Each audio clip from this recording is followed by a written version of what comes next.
Have you ever felt like this isn't your first life? Gregg Braden has brought to light a disturbing truth. Death is not the end, and you have crossed that portal many times before. Today, you will understand exactly what happens after you die, and why you always return. Today, I'm not just bringing theories, but a deep journey that will transform the way you see your own existence.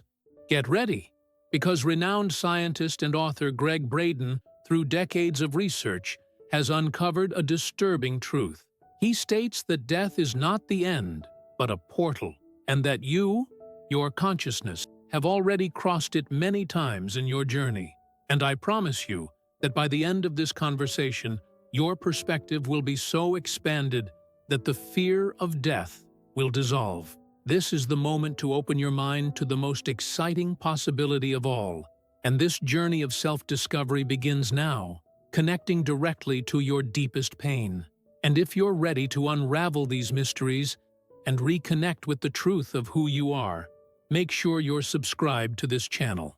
Activate the notification bell so you won't miss the next chapter of this journey of self-discovery.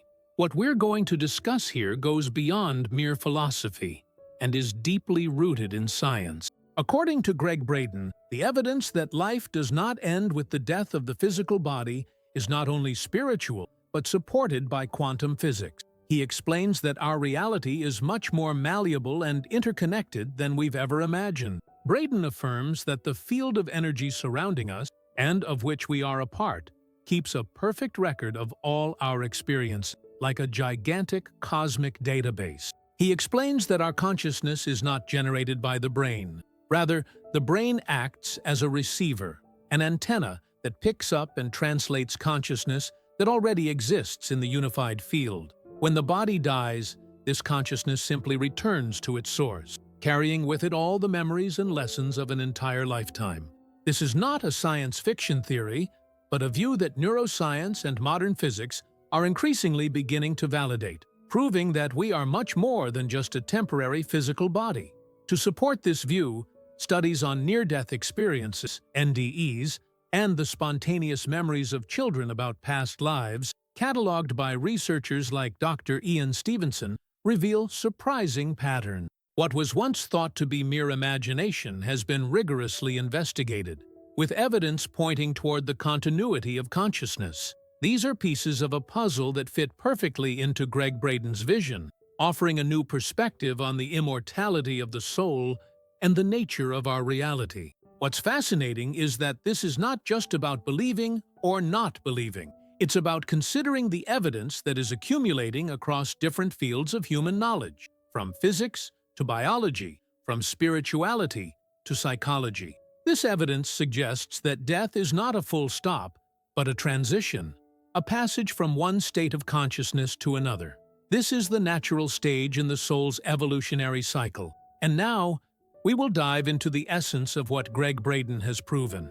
And now comes the most shocking part, one that forces us to reconsider everything we think we know about death.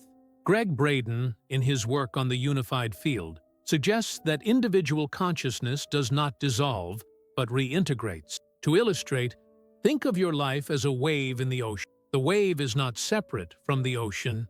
It is the ocean in motion. When the wave breaks on the shore, it does not cease to exist. It simply returns to the vastness of the sea. Your consciousness works the same way, returning to the universal field of consciousness while preserving the memory of its individual existence. In other words, your unique experiences are not lost. This means that, at a fundamental level, your identity is not erased. The memory of every thought, feeling, and experience you have ever had is not deleted.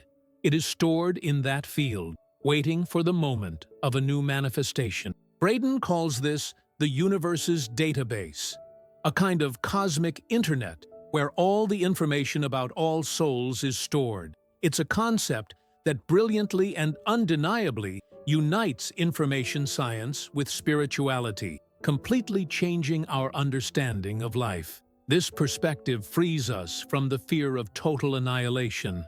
It shows us that death is not our end, but rather a moment of return and renewal.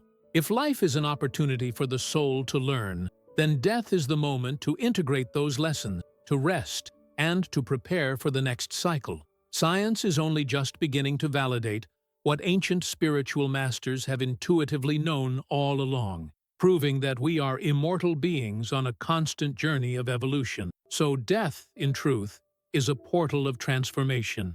You do not die to dissolve into nothingness. You die to return to the source of life, enriched by the experiences you have lived. You are going home for a time, only to later prepare for the next journey. But what exactly does your soul learn from these experiences, and how can we be certain that these memories truly exist? Once again, science has the answer. But there's something even deeper, and science is giving us the most fascinating clues.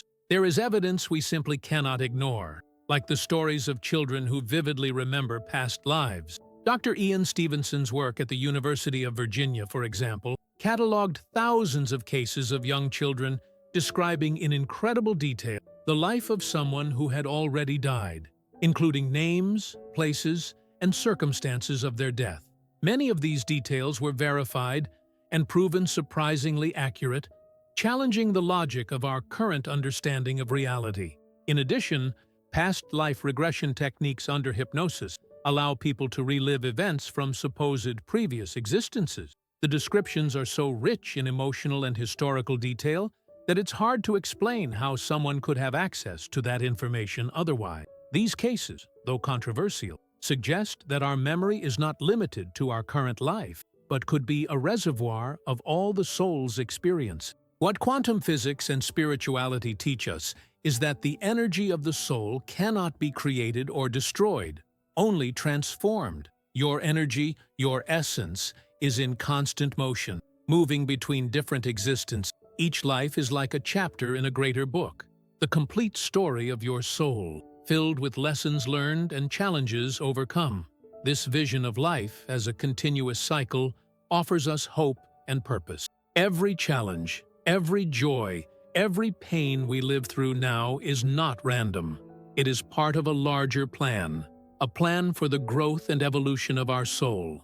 And it is this evolution that moves us forward toward our true nature.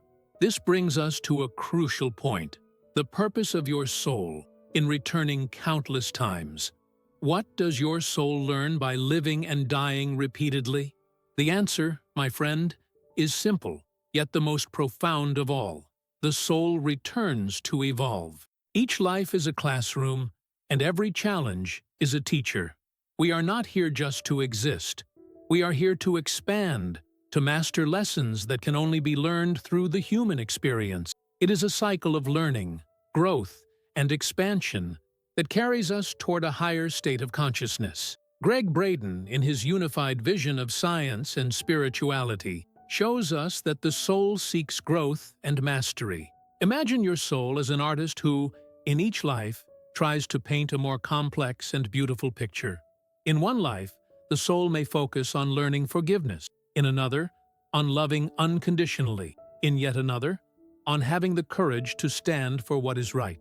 Each return is a new chance to refine these abilities, to heal old wounds, and to become a more complete and authentic expression of your divine potential. This vision transforms our perception of suffering. Instead of seeing it as punishment, it becomes a tool for growth.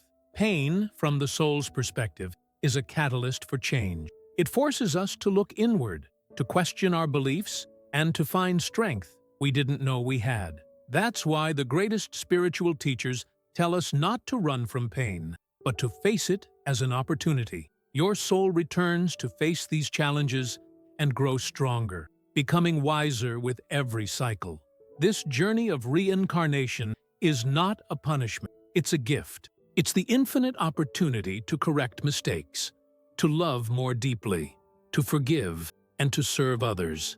The purpose of your soul is to become more complete, more luminous. Therefore, each new birth is a promise of a fresh start, a new chance to move closer to your true nature.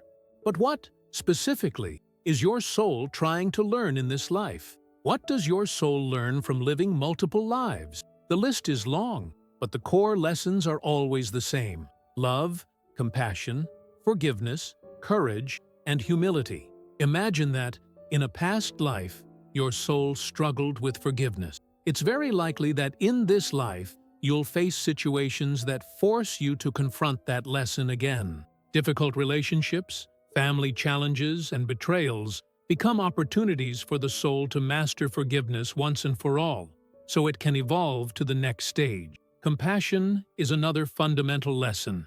Living different lives in diverse social, economic, and cultural contexts is how the soul learns to feel, firsthand, the many human realities. By being a king in one life and a servant in another, the soul learns the meaning of empathy and understands that we are all part of the same universal fabric. Your current life, with all its unique circumstances, is the perfect setting for your soul to deepen these lessons in a unique and valuable way. Courage and humility, though they seem like opposites, are actually complementary lessons. In one life, the soul may be encouraged to lead and fight for a cause, while in another, it may be taught to serve and submit to a higher purpose. Repeating these experiences over countless lives creates a balanced being, one who knows when to act and when to surrender, when to speak and when to listen. Your soul is constantly seeking this perfect balance. These lessons are not just abstract concepts, they are the essence of your daily life. The way you deal with frustration at work, with family disagreements, and with your own flaws is the laboratory where your soul is refining itself. Life is a mirror, reflecting back to us the lessons we need to learn. And when you understand this, your vision expands, and you become a conscious co-creator of your own destiny. Now you understand that death is not an end, but a comma in the story of your soul, a continuous opportunity for growth and love. If this video touched your heart and changed your perspective, show your support by leaving a comment with your thoughts, liking the video, and subscribing to the channel. You won't want to miss the next video, where I reveal something even deeper about the nature of your soul and how to access the memories of your past lives to heal the traumas of the present. The question is, are you ready to reconnect with the you of all ages?